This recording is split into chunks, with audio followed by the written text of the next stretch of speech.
Emmanuel Haro was born in Cabazon, California on December 21st, 2024, to parents Rebecca and Jake Haro. According to some reports, the couple shared a 2-year-old daughter together, as well as other children from previous relationships. But this was never a stable home to begin with. Even before Emmanuel's birth, his father had a documented history involving suspected CA and neglect. Court records show that in 2018, Jake and his then-wife Vanessa were charged with child cruelty involving their 10-week-old daughter, whom we will refer to as Baby C. The baby suffered multiple serious injuries, including a skull fracture, brain hemorrhage, and broken ribs. Jake claimed he dropped the baby while washing her in the sink, but the medical findings told a very different story. Baby C was immediately taken to the hospital where, although the doctors managed to save her, the damage she endured was catastrophic and permanent. There were clear signs of long-term neglect and nutritional negligence. According to the medical report, her injuries included an acute fracture of the posterior left rib, healing fractures of the lateral 6th, 7th, and 10th through 12th ribs, healing fractures of the 6th and 9th through 12th ribs, a partial fracture of the skull, a brain hemorrhage, significant prevertebral soft tissue swelling of the neck, and a healing tibia fracture in the right leg. According to court documents, a doctor who treated the baby reported her condition could have been fatal if medical attention was not sought. Baby C suffered from cerebral palsy, a group of lifelong neurological disorders caused by abnormal brain development or traumatic injury to the brain. It affects a person's movement, balance, and posture, and often comes with additional challenges such as difficulties with learning, vision, or hearing. For Baby C, these disabilities were the direct result of the violence inflicted upon her in the first weeks of her life. Riverside County District Attorney Michael Hestrin later spoke publicly about the case, stating, "We believed it was a prison case and that Jake Haro should have gone to prison. But unfortunately, he never did. It's definitely a major flaw in our legal system that the man responsible for ruining a child's entire life was allowed to walk free with no major consequences." Jake's legal proceedings weren't delayed, and he wasn't convicted until June of 2023. Even then, the outcome was shockingly lenient. At first, Jake tried to blame the incident on his partner Vanessa, but when that didn't work, he accepted a plea deal with prosecutors and admitted guilt to 1 count of willful child neglect involving Baby C. What could have been a strong felony case was reduced to a single, comparatively mild charge. According to DA Hestrin, the prosecution urged the judge to give Jake a prison sentence, but the judge believed that, and I quote, "Mr. Haro deserved an extra break."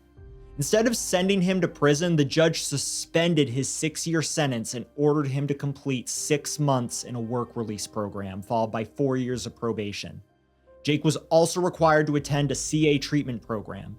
The prosecution was far from satisfied with this outcome. As DA Hestrin expressed, that decision was absolutely outrageous.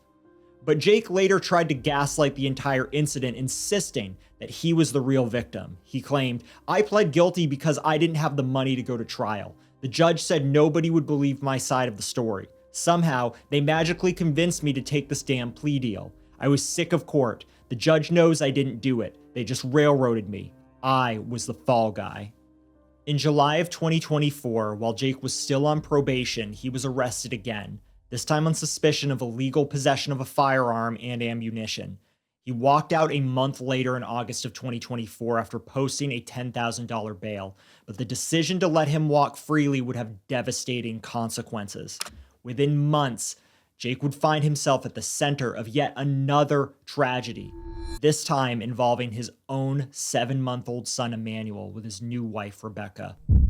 On Thursday, August 14th, 2025, Rebecca reported that she had driven with her husband and 4 of their children and stepchildren from their home in Cabazon to the athletic field on 7th Street, where her stepson was supposed to compete in a summer football scrimmage in Yucaipa.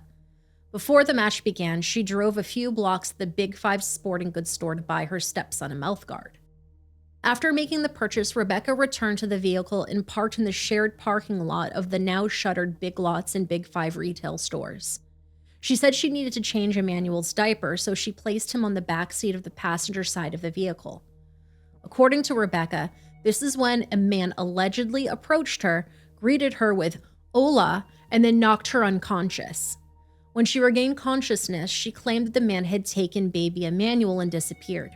Rebecca later recalled, "I fell on the floor, and I said as I got up, I couldn't find my son.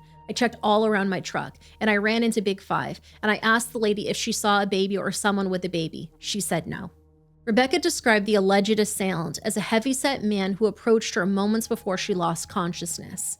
She claimed the man grabbed Emmanuel and fled the scene in a white Toyota 4Runner. Deputies from the San Bernardino County Sheriff's Department promptly responded to the parking lot and began treating it as a crime scene. A sheriff's helicopter was deployed to search the surrounding area, but no suspect vehicle or potential leads were located. Deputies taped off the area around Rebecca's truck, and investigators began interviewing anyone who might have witnessed the incident. No one reported seeing a struggle, a fleeing suspect, or a vehicle speeding away. Deputies and K-9 units from both San Bernardino and Riverside counties arrived at 7:47 p.m. on August 14th, but despite an extensive ground and aerial search, no trace of Emmanuel was found. Perhaps that's because the alleged kidnapping or assault never happened. Moreover, an Amber Alert was never issued for Emmanuel. According to the Sheriff's Department, the case did not meet the criteria as there was no confirmed suspect, no verified vehicle description, and no evidence of a stranger abduction. Regardless, the case gained widespread media attention. Rebecca and Jake appeared on news stations, handed out missing posters on the street, and pled with the public for help. Rebecca appeared in the news with a bruised right eye, which she claimed she got from the man. She told the reporter with a gasping voice, "I'm begging you, if you know anything, please, I'm begging you to bring him back." Local newspapers also published a physical description of Emmanuel. He weighed about 21 pounds, was 24 inches tall, had brown hair, brown eyes, and crossed eyes. They reported that he was last seen wearing a black Nike onesie. "It's just a baby. Just give our son back, please." A desperate plea from the parents of 7-month-old Emmanuel, now missing for more than 24 hours. He was wearing a black onesie with a Nike swoosh on him. That's what Rebecca Haro says her baby was last wearing when she says someone snatched him out of her pickup in this parking lot in front of Big 5 off Yucaipa Boulevard in Yucaipa. I was gonna get the diaper and somebody said, "Hola." And I didn't see nothing since. Haro says the bruise below her eye is from someone punching her out as she began to change her son in the back seat of her pickup. I woke up right here on the floor, and I didn't see Emmanuel. She says she looked around her vehicle and then ran into the store searching for her son and called 911. The assault happened so fast, Haro says she wasn't able to give investigators a description of who hit her. Everybody came, the dogs, helicopter. The couple live in Cabazon but say they were in Yucaipa because their older son had football practice at a nearby park. And Haro says she drove to Big 5 Thursday night to buy him a mouth guard. Mary Housen is Emmanuel's grandmother.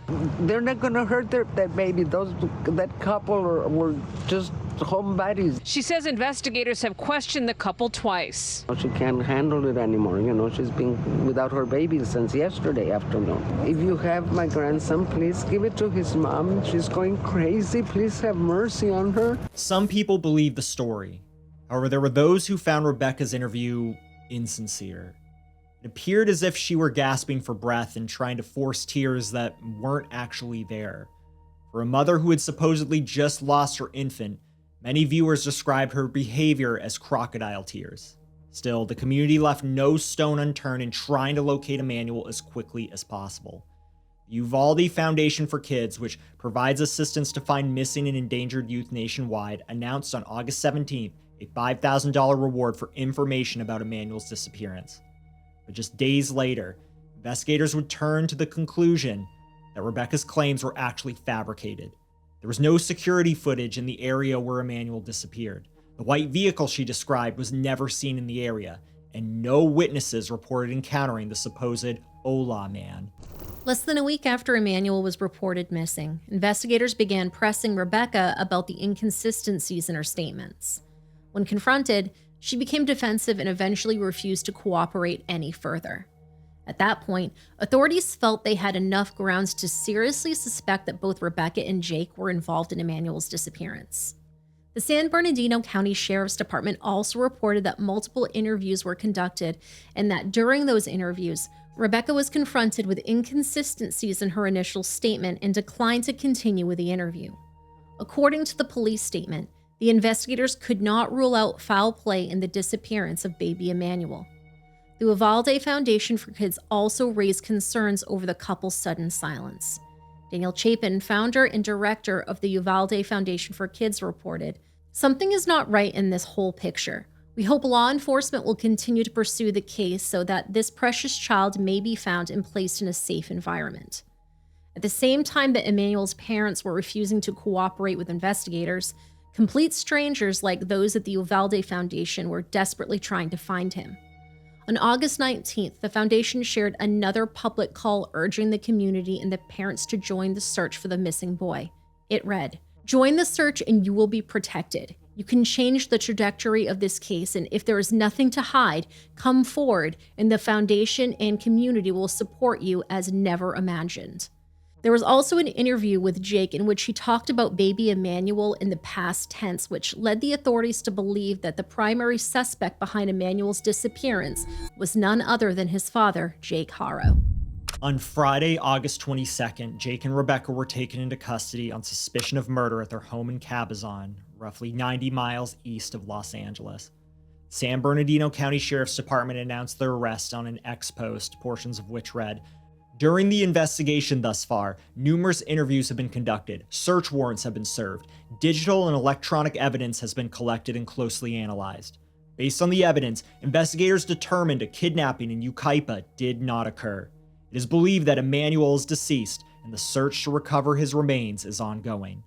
The couple was booked into the Riverside County Jail without bail on suspicion of murder and for filing a false police report. Jake later claimed that he wanted to help authorities find his son, but was told not to talk with the police. It was a vague and unconvincing explanation. If a father genuinely had information that could lead to his missing son, nothing would stop him from sharing it, unless he was the one involved. 2 days later, deputies were alerted to a field in Moreno Valley. They brought Jake with them as they searched the area. It's unclear whether Jake was attempting to strike an informal deal with investigators, perhaps hoping for a lighter sentence in exchange for leading them to Emmanuel's remains, or maybe investigators got cell phone records of some remote locations that Jake visited, which led them to the field. In video footage from the scene, Jake could be seen standing almost motionless in an orange jail jumpsuit, offering no assistance whatsoever as officers searched the area around him. Despite this, roughly 40 to 50 deputies combed the westbound shoulder of the 60 freeway near Gilman Springs Road in Moreno Valley for hours, aided by cadaver dogs. Tragically, the search yielded nothing. Sometime later, there were some reports suggesting that Emmanuel may have died as early as August 5th, a full 9 days before Rebecca claimed her baby had been kidnapped. Without a body and an autopsy report, that can never be confirmed. According to other unconfirmed reports, Jake also confessed during what's known as a Perkins operation, a law enforcement tactic in which investigators place an undercover officer or informant inside a jail cell to elicit unguarded statements from a suspect. Allegedly, Jake admitted he had accidentally rolled over Emmanuel while sleeping, suffocating him to death. Panicked and overwhelmed, he hid the body in a trash bin and later buried it somewhere so he could visit the grave, but he would never reveal the location to anybody. District Attorney Michael Hestrin later addressed this version of events during a press conference where he discussed the case in detail and responded to a series of questions from reporters. I'll start here on the front row. Yes, ma'am. Hi, Stephanie with CNN. My question is, first of all, do you have any idea where baby Emmanuel is at this point? You know, yes, we have a pretty strong indication of where the remains of baby Emmanuel are. So that investigation is ongoing at this time. Yes, go ahead. Matt Johnson, Court TV. What was the information that led to the initial search off the 60 in Moreno Valley? Sheriff, you want to take that? I'm not going to go into grave detail about that, but there is some level of cooperation with the suspects involved in this, and we're trying to locate that, and our job is to follow every lead. But for the rest of the room here, we have to understand what you're dealing with is an experienced child abuser that is aware of a previous case. that is aware of evidentiary things that we are certainly concerned with. So we're going to take every step to not only work with any suspect or witness involved in this, because at the end of the day, we have to bring a case to Mike and they have to charge it, and we have to make sure that every single thing, no matter what is told to us or what we discover in terms of evidence, is the right thing, and that we follow it up extensively. Okay, who's next? I'll go to you first, and then do you. Go ahead. Gigi Garcia with Fox 11 News. Do you believe you know how baby Emmanuel died or was killed, and is there anything you can share?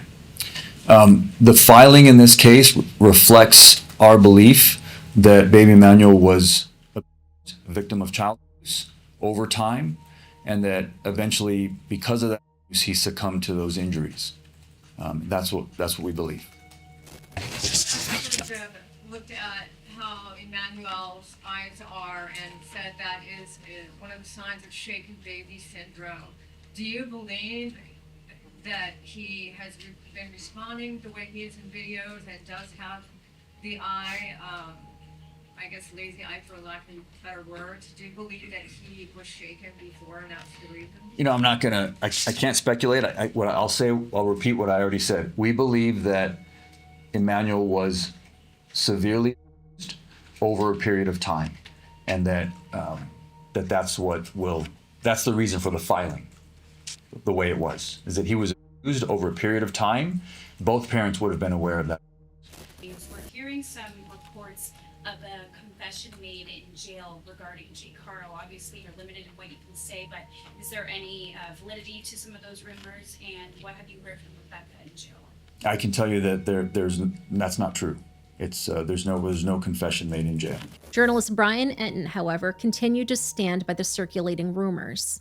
Over time, but it's also interesting, Ashley, that at that press conference, the DA was specifically asked, did you get a confession out of Jake Haro? And he said no, and he almost seemed mad about it, that they were asking about it, and he said no, which would conflict, you would think, with my reporting. And I just want to tell you, I've double, triple, quadruple checked. I stand by my reporting. I think we're down to semantics here, and you know, in the legal world, a confession, you know, there's a very, very strict definition of that. And I don't know what the DA's definition of confession is when it comes to what he would want it to be in a court of law, but I stand by my reporting when it comes to the Perkins operation and what resulted from that operation, Ashley. Despite the grisly discoveries and the mounting evidence contradicting their claims, both parents remained unnervingly committed to their story. During a jailhouse interview from the Robert Presley Detention Center, Rebecca insisted that she should be out searching for her baby. She said in the interview, "I will not give up on my baby." She continued to cling to her original story, even though detectives had long deemed it completely fabricated. When asked about her husband, Jake, and whether he might have played a role in Emmanuel's disappearance, Rebecca immediately defended him, saying, "He's a good dad. He'd never hurt a baby." Jake, who is now being held at the Larry D. Smith Correctional Facility, also chose to stand by his wife. He insisted, "Rebecca is innocent. The media is killing her. She is a beautiful woman. She loves her children." He addressed the tidal wave of criticism aimed at the Haros across social media. "God is with us. The allegations are horrendous, so of course people are going to be riled up." Jake believed that his previous child negligence case had unfairly tainted public perception and was now influencing the investigation into Emmanuel's disappearance. When the interviewer pressed him on what he would say to Emmanuel if he were to ever be found, Jake replied, "I love you, buddy." Some reporters also visited the couple's home, where the entire property had been taped off by law enforcement. Their 2-year-old daughter had already been taken into the care of Child Protective Services. When reporters spoke with nearby residents, most said they didn't know the Haros at all. One woman claimed she had seen Rebecca, but only once in the past 4 years. The couple's initial court hearing took place on August 26, 2025, where they were each charged with murder and filing a false police report. Jake and Rebecca were in the courtroom for less than 5 minutes total. Their bail was set to $1 million each. On September 4th, 2025, they reappeared in court and entered not guilty pleas. But by October 16th, something changed, at least for Jake. In the courtroom, he broke down and pled guilty to second-degree murder, child assault causing death, and filing a false report. Great bodily injury resulting in the death of said child. Haro entered his pleas directly to the court without involvement from the Riverside County District Attorney's Office, meaning the DA was not involved in any plea deal with Haro. The DA's office releasing a statement that reads in part, because there is still active criminal proceedings involving Rebecca Haro, the District Attorney's Office will make no additional comments regarding the case or the guilty plea of Jake Haro. Jake's sentencing took place on October 16, 2025, where Rebecca's mother, Mary, was also present in the courtroom. She delivered a heartbreaking and emotional statement about the loss and the devastation that had fallen upon their family. She repeatedly demanded that Jake look her directly in the eyes as she spoke. I wanted Jake to face me, to look at me, because I told him that I would be here for his sentencing before he was arrested. I talked to him about, as a friend, to tell me everything, because he didn't give me the opportunity to meet my grandson. He destroyed my whole family. He branded his children for life. He damaged all his children for life. And in doing that, he destroyed my family, my children, everybody in my family. All my children are destroyed by this. He changed my daughter to where we don't know who she is. He never gave me a chance to see my grandchildren. He kept my daughter away. I don't know what he did or how he changed my daughter's life. But she was never that same person after she went to live with him. The only reason Rebecca came back, because in March I had a stroke. And my son got hold of her and told her I was in ICU. That's how I met my 2-year-old granddaughter. I didn't even know she existed. I was not aware that she was pregnant. I was not aware that she was pregnant with Emmanuel. I never met Emmanuel. You know, he deprived everybody.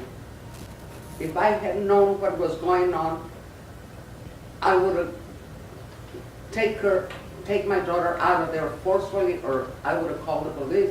My sons would have come and got her, okay? He branded those children for life. And in the same way, branded all my children too. Because I can't go nowhere without they asking me. Every time I go to the store or somebody recognizes me, they attack me, you know? On social media, everywhere. And that is not my doing, or my children. This has been horrible for us.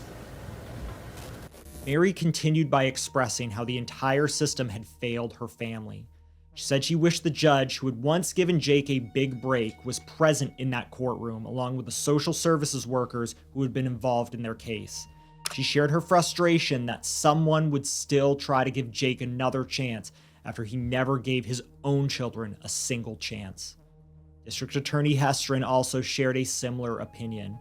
As he said in the earlier press conference about the 10-week-old baby case, if that judge had done his job, as he should have done, Emmanuel would be alive today.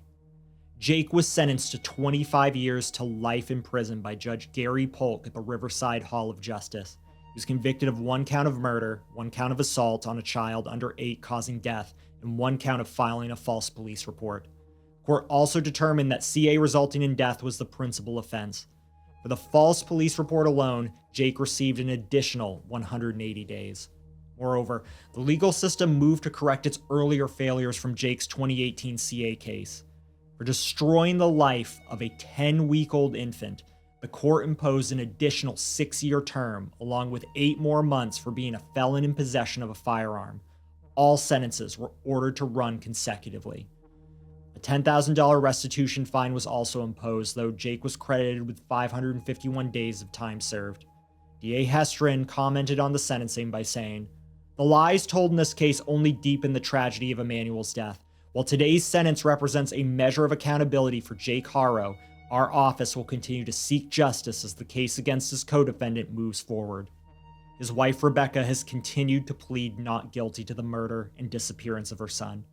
Her legal proceedings remain ongoing, and her next court hearing is scheduled for January 21st, 2026. Tragically, as of the most recent updates, baby Emmanuel's remains have still not been found. And while the lead suspect is already behind bars, the lives Jake has damaged can never be restored. His daughter with his former wife Vanessa is still alive, but she's not doing very good. She's now 7 years old, and according to District Attorney Hestrin, she is permanently bedridden. She has permanent damage, cerebral palsy. That is a result of long-term child abuse. Outside the couple's now abandoned home in Cabazon, countless strangers have gathered to seek justice for Emmanuel. The house's outer walls have been transformed into a memorial covered in stuffed animals, toys, and handwritten notes. The community organized a candlelit vigil in honor of the missing child. And in a heartbreaking twist, it became painfully clear that the people who should have protected Emmanuel at all costs were the ones who ultimately destroyed him, while complete strangers were the ones who stood up for him in the end. Yeah, Pat, many people who've been watching this story unfold tell me they just had a gut feeling from the beginning that something very bad may have happened to this baby and that maybe his parents had something to do with it. And so there are so many people who are really invested in Emmanuel's story. That's why dozens came out here tonight to hold a candlelight vigil for this little boy on the same day and in the same place at his home in Cabazon, where earlier today, that little boy's parents were arrested for murder. I don't know what people get in their head just to hurt the baby. Like, it's just so sad. Tears from strangers for a baby they never even knew. Tonight, community members organized a candlelight vigil at the home of 7-month-old Emmanuel Haro, who investigators now say was murdered by his own parents. I had 2 miscarriages. When I had those, it broke my heart. So to see that somebody was able to hurt this little boy, it's not okay. In honor of baby Emmanuel, the Uvalde Foundation also made a permanent change to its mission. The organization officially renamed its No Child Lost initiative to Emmanuel's Hope. Daniel Chapin, founder and director of the Uvalde Foundation for Kids, said, "While we are heartbroken by the outcome of Emmanuel's case, we're more determined than ever to honor his memory by strengthening our commitment to finding every lost child. The initiative, now named Emmanuel's Hope, will provide a beacon of light for families in their darkest hour, ensuring that no stone is left unturned, that every family has the resources they need to bring their child home." I wish that Emmanuel's story was an anomaly, but sadly, it's not. We've shared the stories of dozens upon dozens of children who have died at the hands of their caregivers, and much like Emmanuel, many of those children's remains were never recovered. They've never been laid to rest with dignity, offered a final resting place for their loved ones, or anything. When we cover a case like this, the names of many children who have never been recovered come rushing back, but one that stands out to me is the case of Jesse Shockley. So if Emmanuel's story resonated with you, then please click here to check out the case of Jesse Shockley.